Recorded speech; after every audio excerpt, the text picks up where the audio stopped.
altyd 'n voorreg om in die woord van God betrokke te wees. En ek glo ook dat die gedagte vandag elkeen van ons harte sal verryk, versterk. En jy gaan my moet verdra, my bril het ek iewers te verloor, so ek het so lekker checkers brilletjie hierso. Dis 'n meneer se bril hier, so vra vir Antoinette, sy weet.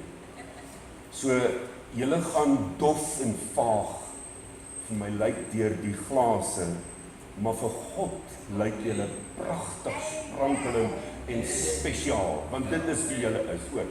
So, ek gaan dit nou maar waag, want my vrou het my geleer om groter te skryf, maar ek sukkel. Ek sukkel om groter te skryf, so my geskryf is maar klein en ek is so 'n bietjie gebonde aan my notas, so ek daarmee daarvoor ook. Maar kom ons gaan na die woord van die Here. Ek het gesê op die groep, ons gaan die boodskap vandag titel die Huis van Genade. Ek gaan net so 'n bietjie recap oor wat ons die vorige keer oor gesels het, net om u op dieselfde lyn te bring van waar ek is en uit watter perspektief ek met u praat. Ons het gepraat oor die perspektief van die kerk. Ek het vir gesê die kerk is in die moeilikheid. Ek het daai skrifgedeelte gelees, wat iewers staan, hy sê, ek het 'n verkeerdheid onder die son gesien, ek het gesien dat slawe te perd is, en dat die vorste te voet loop. En die hele gedagte oor kerk, dat ons net kan verstaan waar die begrip kerk vandaan kom, in die oorspronklike taal is dit die woord ekklesia. Ekklesia beteken called out of something and called into something else. So ons is ingeroep, ons word uitgenooi om uit ons vorige lewenswandel uit te kom en in die lewenswandel in te kom wat God vir ons beplan het, in die koninkryk van God in. So Christus is die sentrale tema van ons boodskap. Daar is geen ander boodskap wat ons na die wêreld toe kan bring as die boodskap van Christus. Ek meen, ja, Jesus is 'n pragtige naam en ons sal altyd Jesus in gedagte hou, want dit is waar die redding gekom het. Sy naam beteken redder. En Yeshua beteken redder. En dit is wat hy met ons almal kom doen het. Hy het ons kom red van ons verlore pad waarop ons was en ons gebring in die pad waarin ons moet wees. Maar die boodskap van Christus is nie altyd algemeen bekend nie. En in Grace en in Cornerstone glo ons dat u as individu op die plek moet kom waar u verstaan wie u in Christus is. Dis 'n belangrike boodskap om te verstaan. So, ons is uitgeroep uit die verkeerde weg, uit die onkunde, uit die sonde, en ons is oorgebring in die koninkryk van sy lig, sê die Bybel. En hierdie is die weg wat ek en jy gaan moet self aanleer. Ons sal dit moet besigtig, ons sal daarna moet kyk op verskeie maniere, en een van die goede wat ons vandag moet verstaan, is dat hierdie nuwe weg waarin God ons ingeroep het, is 'n nuwe omgewing, is 'n omgewing wat nie altyd vir alle mense bekend en aanvaarbaar is nie, omdat ons aan godsdiens nog vashou. Baie mense hou nog aan godsdienstigheid vas. En om godsdienstigheid vir u net in 'n neutedop saam te vat, dit is onvolwassenheid, waarin die denke van die mens vasgevang is in ek moet kerk toe kom, ek moet my tiende gee en ek moet bid. As dit maar al was waaroor godsdiens gegaan het, maar godsdiens is nie dit wat ons verkondig nie. Ons verkondig die woord van God. Ons verkondig 'n lewende verhouding met Jesus Christus. Dis waaroor dit gaan. So, mense moet in my kan sien dat ek in 'n ander omgewing is. Mense moet jou lewe kan dophou en kan sê, daar is iets wat jy het, wat ek soek. En wat is dit wat jy het, wat ek dan nodig het in my lewe. So, ons eerste wegspringplek na volwassenheid is altyd die gedagte van kom kyk. Kom kyk in my lewe, ek is deursigtig vir jou, kom kyk wat is in my lewe wat anders is as in joune. Ek wil hê, jy moet op dieselfde vlak wees as waar ek is. En dis nie om hoogmoedig te word, dis nie om te sê ek is beter as jy nie, dis net om te sê ek is besig om te groei na volwassenheid toe.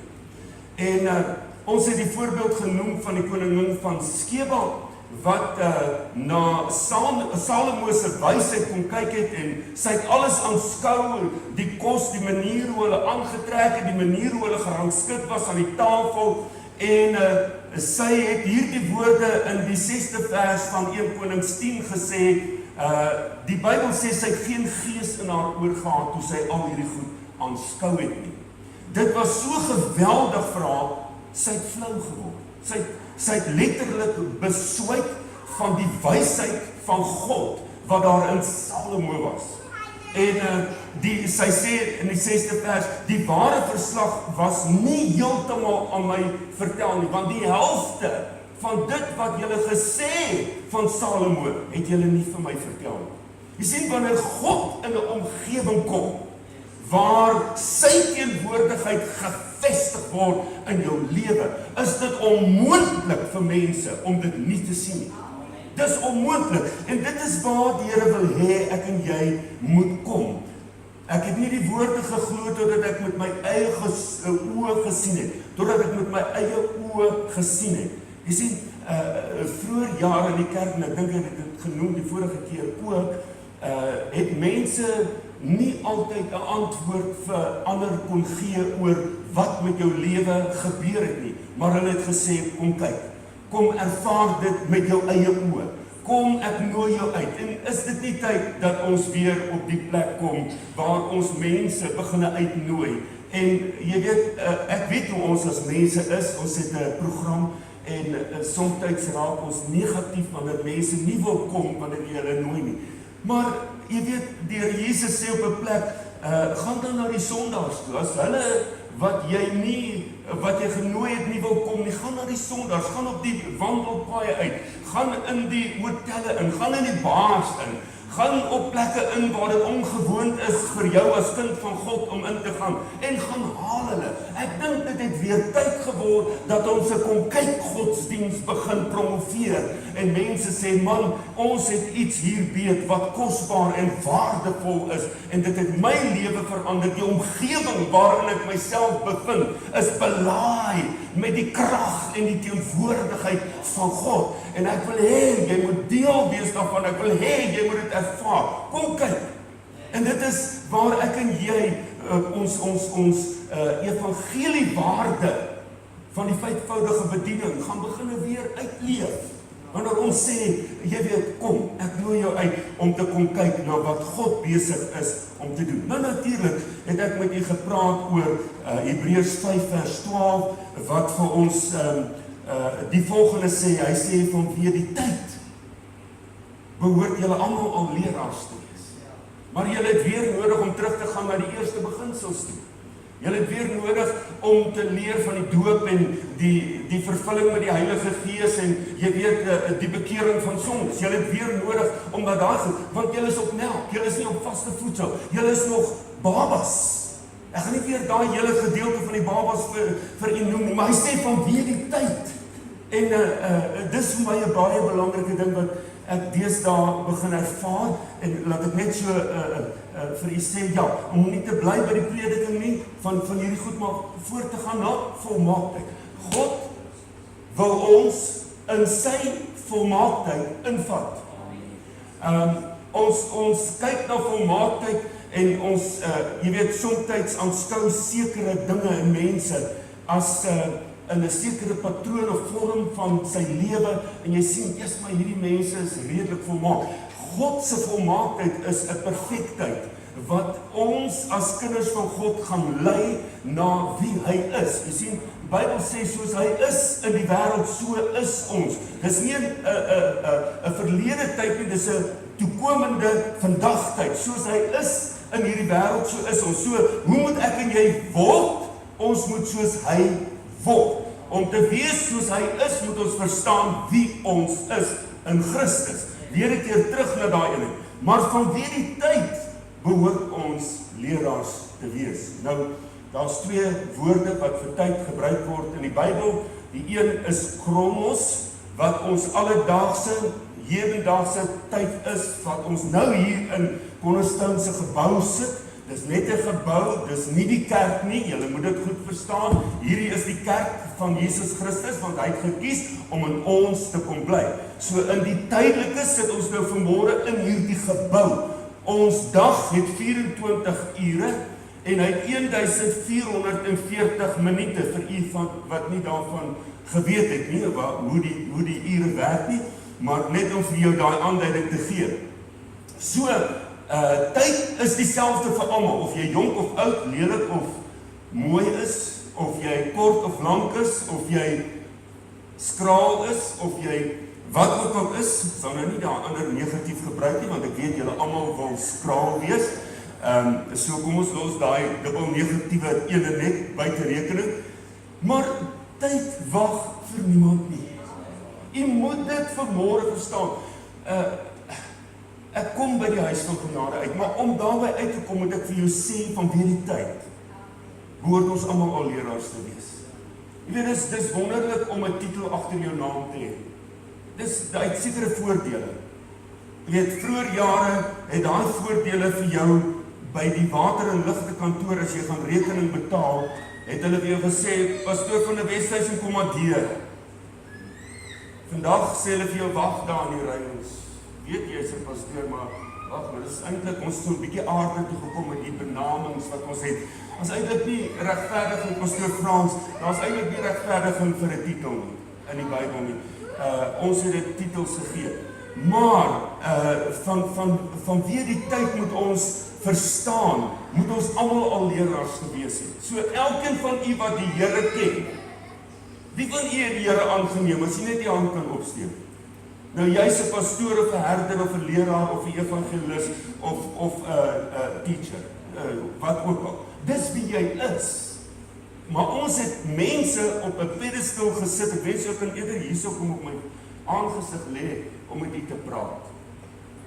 Want die tyd van mense op pedestal sit is ook verby. Daai tyd is lankal verby. So ons het benamings gegee, maar God sê elkeen van ons van hierdie tyd behoort op 'n plek te wees waar ons enige iemand na die Here toe kan lei en hom kan verder vat. 'n Slegte ding van tyd is hy vlieg verby. Voor jou oë uitvee is 2019 verby. So wat jy ook al beplan het om in 2019 te doen, moet jy vinnig doen. Jy moenie, soos die Engelsman sê, procrastinate nie, is 'n mooi woord vir my daar. Jy moenie tyd mors nie. Jy moenie aan goed hang wat jy lankal al moes afgehandel het en dan kom jy agter hier by Julie maand, o heerlikheid, ek het nog niks daaraan gedoen nie. Die slegste ding van tyd is dit kan gemors word. Dit kan gemors word. En ek weet nie van julle nie, maar ek is moeg om tyd te mors. Ek is moeg om my dae te laat verbygaan, die een dag wat net op die ander dag volg en die vorige dag is net afgehandel, dan kom jy agter ek is moeg, ek moet gaan rus, ek moet gaan slaap, ek moet tande bors, ek moet opstaan, ek moet weer werk toe gaan en dis net 'n gejaag, sê die Bybel, na wind. Dit het tyd geword dat ons begin kyk hoe ons met ons tyd maak. En ek wil nie baie lank hierop stil staan nie, want daar's so baie rondom tyd om te sê, maar tyd kan nie ingehaal word nie. Come on, jy kan nie tyd inhaal nie. En jy weet, dis same met die tyd inhaal of terugkry, as dit verby is dit vir ewig verby. Jy kan dit nie terugkry nie. En saam met dit kom spyt en verwyte. Hoeveel van ons het by 'n begrafnis gestaan en ons het 'n geliefde aan die dood afgegee en dan sê ons by onsself, ag, as ek net tyd gemaak het om by hierdie persoon of by daardie persoon te kon uitkom, maar dis nou verby, daai persoon is dood, jy gaan nooit weer by hom kan uitkom nie, behalwe as ons eendag met hulle verenig hoe die Here ook al dit wil doen. Maar ons mors tyd in die algemeen. En ek wil vir u sê, die eie ek speel die grootste rol in die tyd wat jy mors. Want daar is sekere dinge wat jy weet, jy net een kant toe kan skuif en kan sê, dis nie vir my so groot prioriteit nie. Maar as ons daarby kom, dan is dit te gerieflik om die vlees en die eie ek die voordeel van die twyfel te gee. En voor jou oë uitvlees 3, 4, 5 ure verby, wat jy baie goed vir die koninkryk kon gedoen het. Vanweer die tyd behoort ons leraars te wees. Die boek Spreuke sê daar is 'n tyd vir alles, om te huil en te lag en al hierdie tipe van dinge. Maar ons kom nie altyd by dit uit nie, want ons wil die vlees meer eer gee, en dit is onvolwaksheid. Dis nie die Christus lewe. Sê wat ek jou gesê het, my vrou en my nou dop, want daar is so baie oor tyd wat ek wil sê, ek gaan met tyd nou stop. Tyd is lewe. Dis wat tyd is. Tyd is lewe. En wat ons met tyd nou doen, bepaal wat met my lewe gaan gebeur. Die wonderlike ding van tyd is, in Kronos is dit belangrik, dat wat jy met jou tyd in Kronos doen, gaan bepaal wat jou kairos gaan wees. Jou kairos is die spesifieke ingrype van God. Het jy al gewonder hoekom daar dalk nie sekere deurbrake in jou lewe plaasvind, is omdat jy met jou Kronos tyd, die alledaagse tyd, dit nie effektief aanbied, sodat God in 'n oomblik die situasie wat jy in is, in 'n oomblik kan omdraai en verander. Want ons werk nie reg met die 1440 minute van een dag nie. So God wil ons in sy kairos oomblikke intrek, dat ons 'n bo-natuurlike ervaring van hom kry, waar ons weet, maar wat nou gebeur is God. Daar moet so 'n oomblik van tyd in ons lewe wees.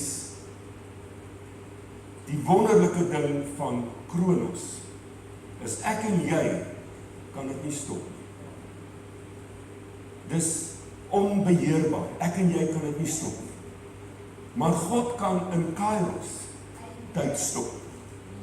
Daar's 'n paar gevalle, maar jy kan gerus gaan lees in Josua 10 vers 13, waar die son en die maan gestop het en stil gestaan het, totdat God sy vergelding gegee het aan sy vyande. Ek wil vir jou sê, daar gaan 'n Kairos oomblik in jou lewe aanbreek, nie baie lank van nou af nie, wanneer God jou vyande onder jou voete gaan stel, soos die Bybel sê, dit moet gebeur. Maar jy moet jou Kronos tyd reg aanbied, jy moet dit reg gebruik, anders gaan daardie oomblikke dalk vir ewig in jou lewe verbygaan. Paar skrifte net vinnig vir u noem, Habakuk 1 vers 5, aanskou onder die nasies en merk op en staan verstom, want ek gaan iets nuuts doen. God is besig met nuwe dinge, mense. Ons kan nie bly vashou by die ou goede nie. God is besig met nuwe dinge. Jy moet jouself voorberei vir die nuwe goed wat God in jou lewe en in ons lewens wil doen. Daar gaan nuwe goed begin gebeur. Goed wat jy nie aan gedink het nie, gaan deurbreek in jou lewe. Ek is opgewonde oor 2019, want 2019 wys my die tyd aan wanneer God gaan begin en sekere goed in jou lewe bymekaar uitbring wat jy vir jare al gehoop en gaan wag het voor. Dit is besig om in 2019 te gebeur. Hy sê, die herstel van die kerk kom deur ons. Want die liggaam van Christus is op God se metode, van die skepping, Romeine 8 vers 9, die wag met reikhalsende verlange na die openbaarmaking van die seuns van God. Dis waarop ons identiteit gaan weer terugkry, om in Christus onsself te vind. Johannes 6 vers 69, die identiteit van Christus, hy is die seun van God. Dis hoe hy hom openbaar as seun van God. Dis die geliefde seun in wie God welbehaag het. En hy kyk vanmôre na ons en hy sê, julle is almal my seuns. En julle is die mense in wie ek welbehaag het. God het 'n welbehaag in die mens wat sy lewe aan hom gee en sê God, ek wil in die volmaakte perfekte wil beweeg. Dis besig om te gebeur. Ek wil jou aanwakker in jou gees vanmôre. Jy moet hierdie woord in jou hart inneem en weet dat God is besig met iets bonatuurliks in my en jou lewe. Kolossense 1 vers 26 en 27, dit wat vir eeue en geslagte lank verborge was, maar nou geopenbaar is in ons lewe. Christus in my is die hoop op die heerlikheid. Dis nou, die tyd is nou, mense. Ons moet wakker word uit die slaap en ontwaak en opstaan en die lang knie en die slap hande versterk en sê, Here, dis nou my tyd. Ek moet iets doen, ek moet deurbreek, ek kan nie meer agterbly en toelaat dat die goed net by my verbygaan nie. Dis nou ons tyd, ons moet nou begin inbeweeg. Hoe sien jy jouself vanmôre? Waar sien jy jouself vanmôre? Wat definieer jou vanmôre? Watter karaktertrekke is daar in jou lewe? As jy vandag moet praat oor identiteit, hoe lyk jou identiteit in Christus? Ek het vir die vorige keer gesê, ek gaan altyd sê, want dit is vir my kosbaar om dit te sê, in die skool leer ons kinders, I need to become the best that I can be according to God's design for my life. God het 'n ontwerp vir jou lewe. Jou lewe is in God se hande, dis nie in jou hande nie. En hoe vinniger ons dit gaan begin ontdek, hoe vinniger gaan ons vorentoe beweeg en ons bevind op die weg wat die Here wil hê ons op moet wees. Ek wil vir u sê, goed is besig om te gebeur. Net nog een voorbeeld, dan gaan ek aan na die Huis van Genade. In Johannes 1 vers 47 is daar 'n man met die naam van Nathanael. Die naam Nathanael beteken gift of God. En hy sê die volgende, kan daar uit Nasaret iets goeds kom? Dit gaan oor identiteit. Kan daar uit Nasaret iets goeds wees? En Filippus antwoord, kom kyk. Jy kom kyk godsdiens. Ek is opgewonde oor hierdie goed hoor. Want binnekort, Frans het dit vanmôre gesê, en ek dink iewers het Pieter daaroor gebid ook, dat God het 'n doel gehad met ons om by mekaar te kom. En ek wil vir u sê, binnekort gaan u 'n verrassing sien oor die opkomste van hierdie byeenkoms. Binnekort gaan u verras word. Kan daar iets goeds wees uit Nasaret? Kom kyk. En Jesus in gesprek met Nathanael sê, hierdie is 'n Israeliet in wie daar geen bedrog is. Jy sien, as jy deursigtig is en jy is net wie jy is, dan sien God dit raak. As in hierdie Israeliet is daar geen bedrog nie. As geen bedrog nie. En hy gaan verder en hy sê, waarvandaan ken u my? En Jesus antwoord hom en sê vir hom, voordat Filippus jou geroep het en gesê het, kom kyk. Voordat hy jou geroep het, toe jy onder die vyeboom was, het ek jou gesien. En Nathanael antwoord, Rabbi, u is die seun van God. Jy gaan binnekort geïdentifiseer word binne die omgewing waar jy jou vind as 'n seun van God, as 'n volwasse man in Christus. Dis 'n seun van God, gesalf, gemotiveer, gedryf, gestuur om jou as eklesia, as kerk in hierdie wêreld in te vat en 'n verskil te maak. Dis waarvoor God ons geroep het. Nou goed. Ek gaan nie nou nog 'n klompie van daai goed herhaal nie. Kom ons gaan na Johannes 5. As jy wil, kan jy saam met my lees in die Bybels Johannes 5.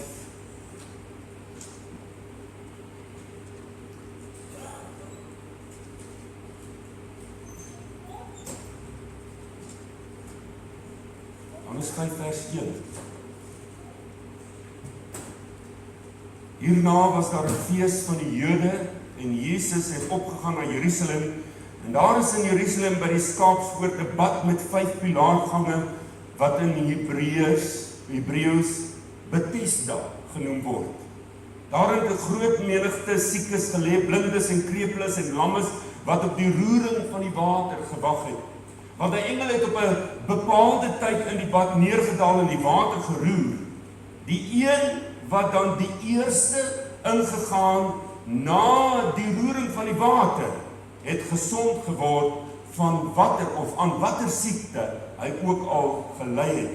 En 'n sekere man was daar wat 38 jaar aan sy siekte gelei het.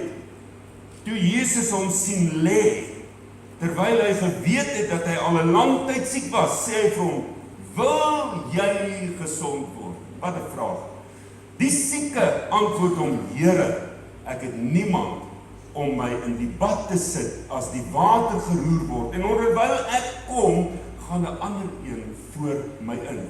Jesus sê vir hom, staan op, neem jou bed op en loop. En dadelik het die man gesond geword en sy bed opgeneem en geloop. En daardie dag was dit die Sabbat. Nou goed, die woord genade, daar's twee woorde wat ons in die Bybel kry, mercy en grace.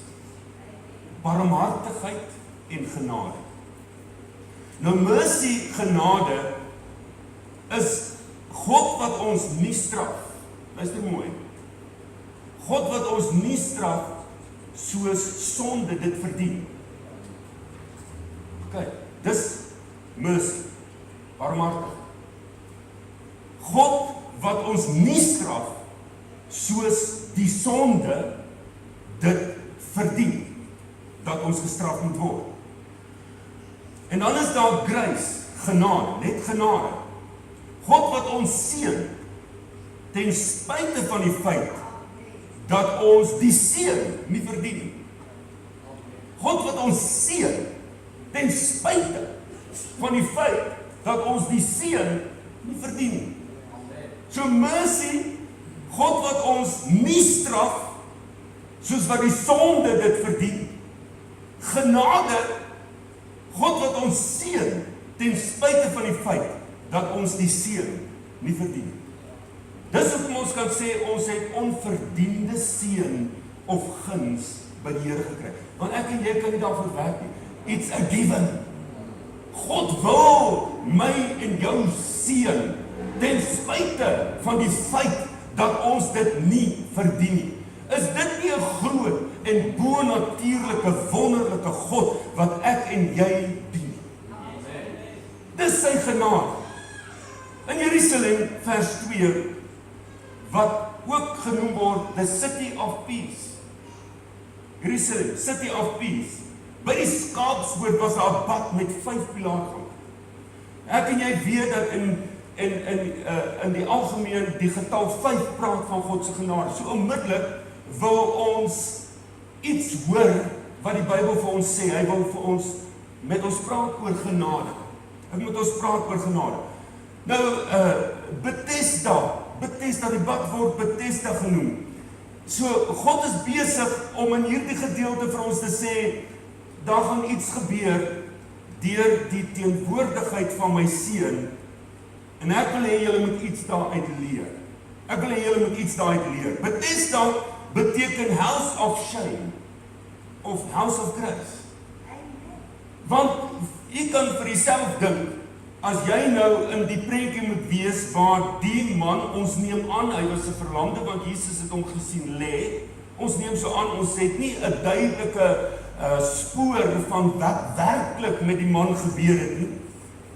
Vir die mense wat na die bad van Bethesda toe gekom het, was dit terselfdertyd 'n bad van disgrace, shame, house of shame, want hoe sou jy gevoel het om na 'n plek toe te gaan waar een persoon aangeraak word wanneer hy eerste in die bad gekom het, nadat die engel deur sy genade die water geroer het? En dit is die werklikheid van hierdie gedeelte. Daar was nie menigtes wat op 'n slag genees was, behalwe die een wat eerste in die bad ingegaan het. Hy sou die genesing, of sy sou die genesing gekry het. Nou, daar is soveel om oor genade te praat, maar ek sal by 'n volgende geleentheid weer kans kry om oor genade per se te praat. In die groot menigtes van siekes wat daar gelê het, of mense wat daar gelê het, was daar siekes, hulle het gelei aan lammes, krepeles, blindes, doofes. So daar's 'n magdom menigte siekte gewees onder die mense wat daar gelê en hulle het gewag. Want die Bybel sê hierdie man het gewag. Hoe sou jy daarvan hou om vir 38 jaar lank te wag vir jou genesing? Hoe sal jy voel as jy vir 38 jaar lank nie die geleentheid kry om in die bad in te gaan wanneer genade teenwoordig is? Hoe sal ek en jy ons lewe ingerig het? Waar sou ons kos vandaan gekry? Ek maak stories nou op, want ek weet nie, die Bybel gee nie duidelikheid van hoe en wat hierdie man se situasie was. Maar ek neem aan, hy het dalk vir 38 jaar letterlik daar gelê. Waar was sy familie? Waar het hy kos vandaan gekry? Hoe het hy badkamer toe gegaan? Hoe het hy gewas? En ons dink nie altyd daaraan nie, want dit is 'n stoortjie en ons hoor die boodskap daaruit is bonatuurlik wonderlik, maar hoe sal jy voel as jy vir 38 jaar lank moet wag vir die engel om die water te roer, dat jy net eers kan ingaan om genesing te kry? Ek dink nie, ons kan ons in enige oomblik in hierdie ou se situasie indink. Hy sê 'n sekere man was daar wat 38 jaar aan sy siekte gely het. Hy het dalk eens op 'n tyd te werk gehad. Ek sê nie of hy van sy geboorte af daar gelê het, maar dalk was daar die twee opsies gewees, of die twee scenario's.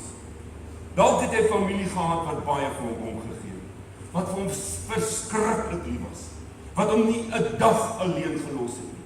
As hy honger was, vir hom 'n broodjie gebring het. As hy moet badkamer toe gaan, hom opgetel het en hom gedra het.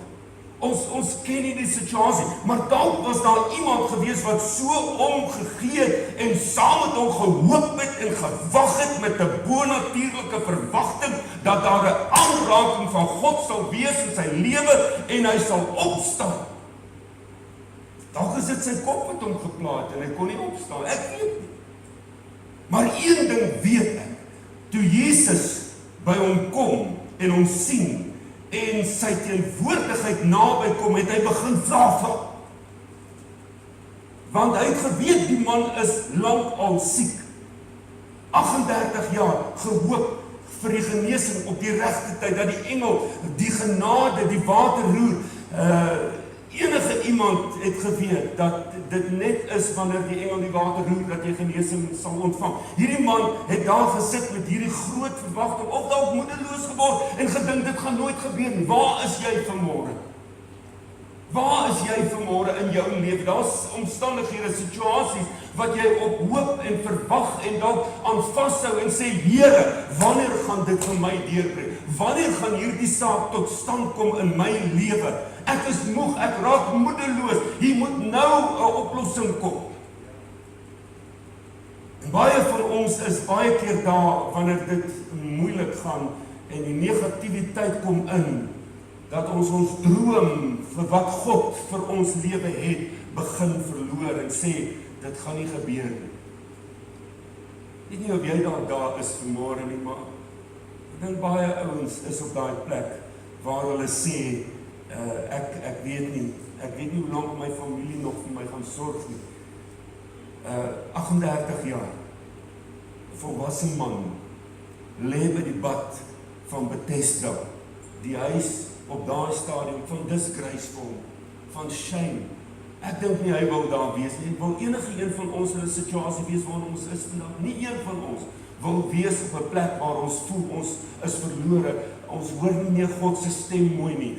Hier's 'n pyn of 'n skeet hier en daar. Die kinders funksioneer nie soos hulle moet funksioneer nie. My familie is teen my. My broers in die kerk is teen my. My susters wat my moet toemaak is teen my. En daar's goeie wat jy ervaar en sê, maar wanneer gaan daar vir my 'n deurbraak kom? Ek dink nie een van ons het al 38 jaar met verwagting gesit as 'n volwasse mens om te kyk wanneer gaan dit vir my deurbreek nie. So ek glo met my hele hart daar was 'n familie gewees wat omgegee het en hom gehelp het om deur hierdie moeilike tyd te kom en sy hoop opgehou het. sy hoop opgehou het. Hope is a feeling of expectation and desire for a particular thing to happen. Dis hope. Kan dit weer sê? Hope is a feeling of expectation and desire for a particular thing to happen. It's a desperation. Ek kan nêrens anders te heen gaan. Dit voel of my rug teen die muur is. Hier moet nou iets gebeur.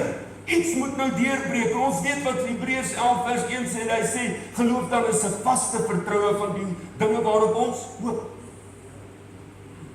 Geloof is 'n vaste vertroue van die dinge waarop ons hoop. Dis 'n bewys van die dinge wat ons nie sien nie. Dis geloof. En ek dink hierdie man moes daar gesit het in sy skande toestand. Sy identiteit het hy verloor. Hy het verloor wie hy is en wat hy is, want die skande was te groot. Hy kon nie regkom, daar was nie vir hom 'n geleentheid. Niemand kon hom help om te kom op die plek waar hy veronderstel was om te wees. En dit is om sy genesing te ontvang in die bad wanneer die engel die water roer nie.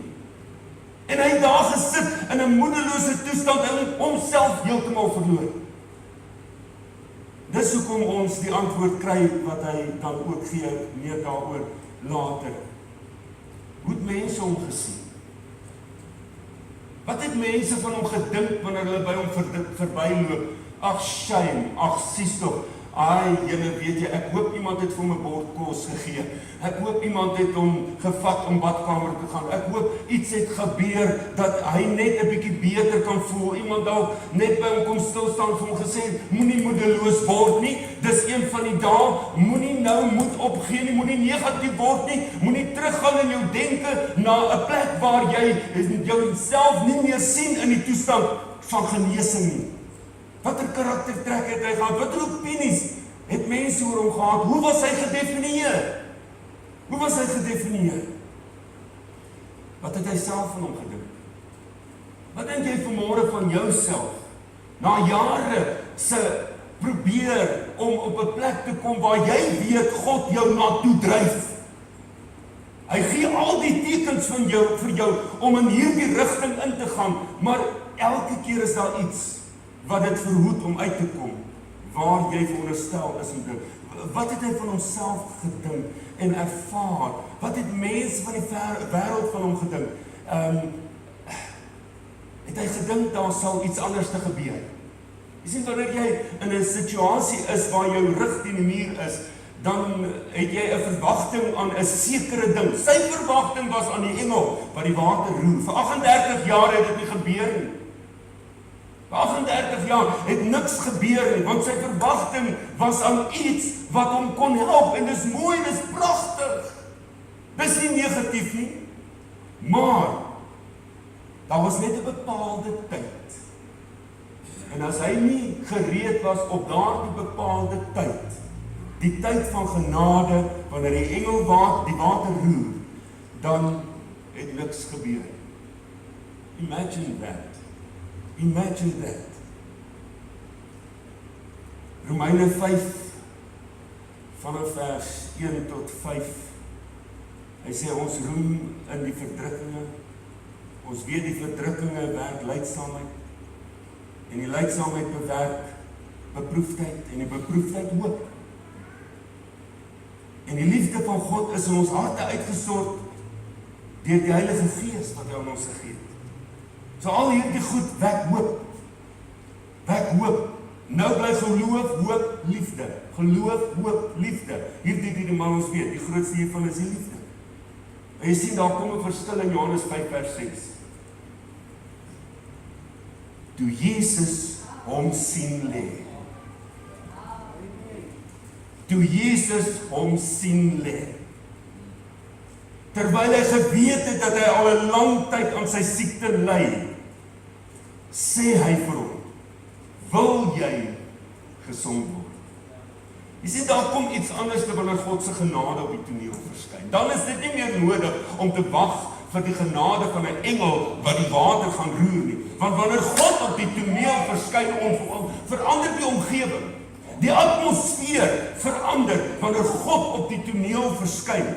En dit is wat hierdie sieke nie geweet want hy het hom nie geken wat na hom toe gekom het en vir hom gesê het, wil jy gesond word? Maar in sy hart het hy seker gedink by homself, meneer, hoekom vra jy my so vraag?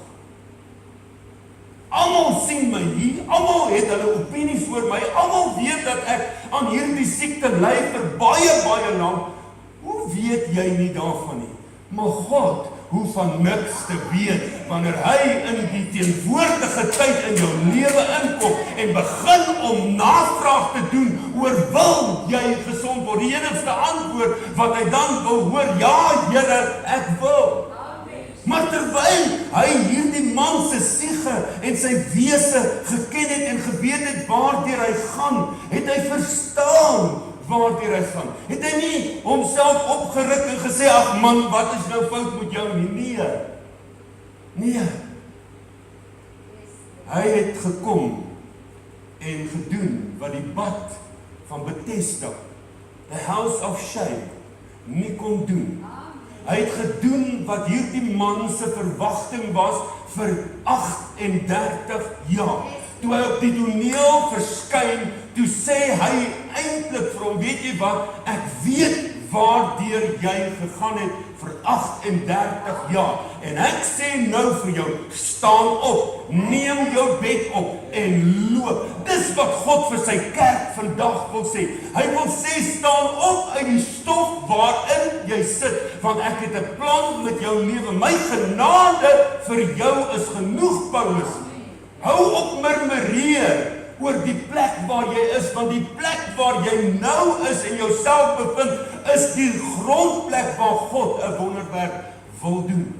Hy wil jou oplig uit die omstandighede waarin jy is. Here, meneer, hy het nie 'n verwagting of 'n verhouding met die redder gehad nie. Hy het nie geweet wie hierdie man is met wie hy praat nie. In sy kop was daar net een ding, dalk gaan hierdie ou my help om in die bad te kom. Dalk gaan hierdie ou die een wees wat my gaan die hupstootjie in die lewe gee wat ek nodig het.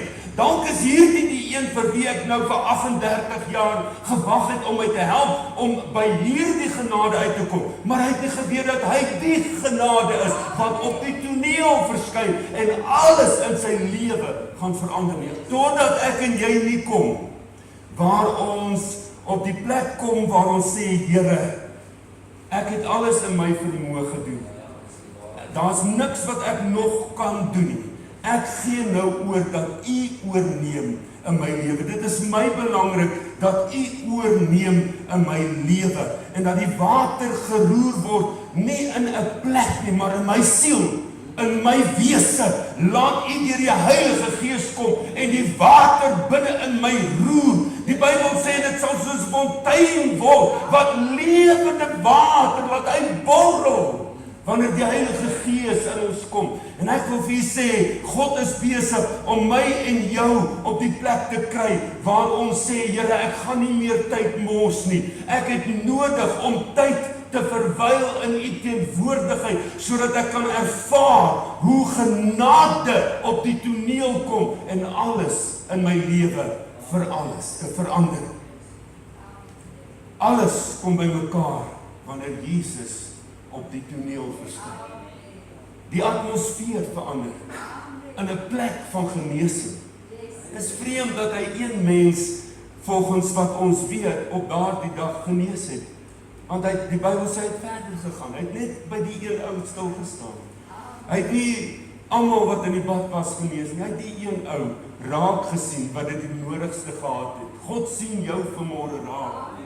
Hy weet hoe nodig jy het om in jou lewe 'n deurbraak te kry, 'n oorwinning te kry, 'n voorsiening te kry, in watter gebied ook al. Hy sien jou vanmôre raak en hy sê, my teenwoordigheid gaan die atmosfeer in jou lewe verander as jy my net gaan toelaat. Niks en niemand hoef te wag vir 'n wonderwerk om te gebeur wanneer Jesus, wanneer Christus, wanneer die genade van God op die toneel is, hoef niemand te wag nie. Dit sal net gebeur. En ons dank God daarvoor dat sy genade verskyn het by Bethesda om een man te help by die huis van skande, kom die Seun van God, en hy sê, ek maak dit die huis van genade.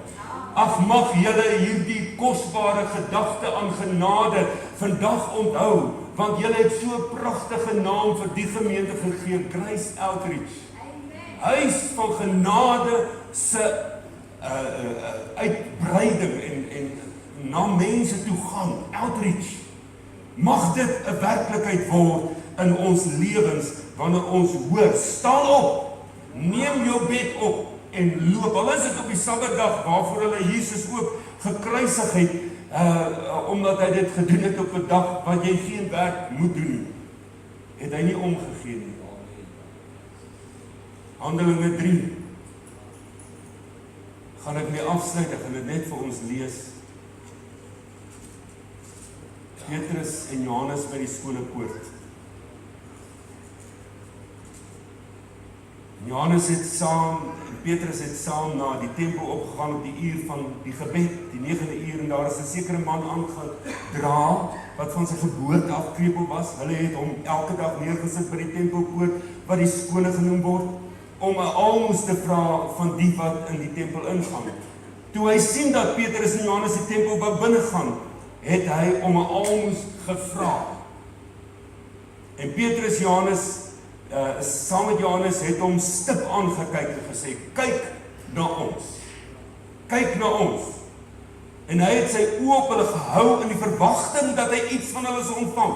Maar Petrus sê, silwer en goud het ek nie, maar wat ek het, dit gee ek vir jou. In die naam van Jesus Christus, die Nasareëner, staan op en loop. Kan daar iets goed uit Nasaret kom? Ja! Die Seun van God, gebore in Bethlehem, uit Nasaret se omgewing.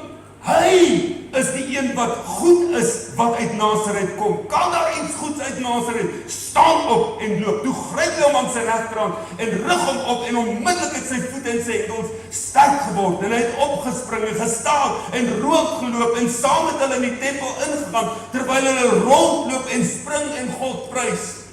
O, daar kom 'n dag wanneer ons dit gaan sien in ons midde, hoe mense weer opstaan en huppel en spring en God prys, omdat wonderwerke plaasvind wanneer die Seun van God genade self op die toneel verskyn.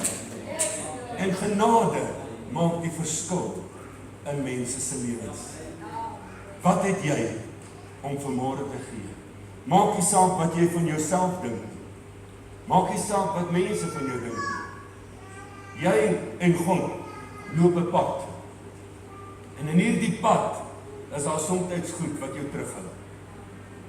En God sê vanmôre, daar's geen verskonings meer nie. Geen verskonings nie. Ek staan by jou stil en ek sê vir jou, staan op. Staan op. Kom ons staan. Halleluja. Halleluja.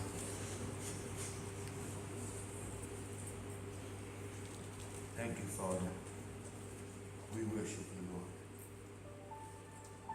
We worship you.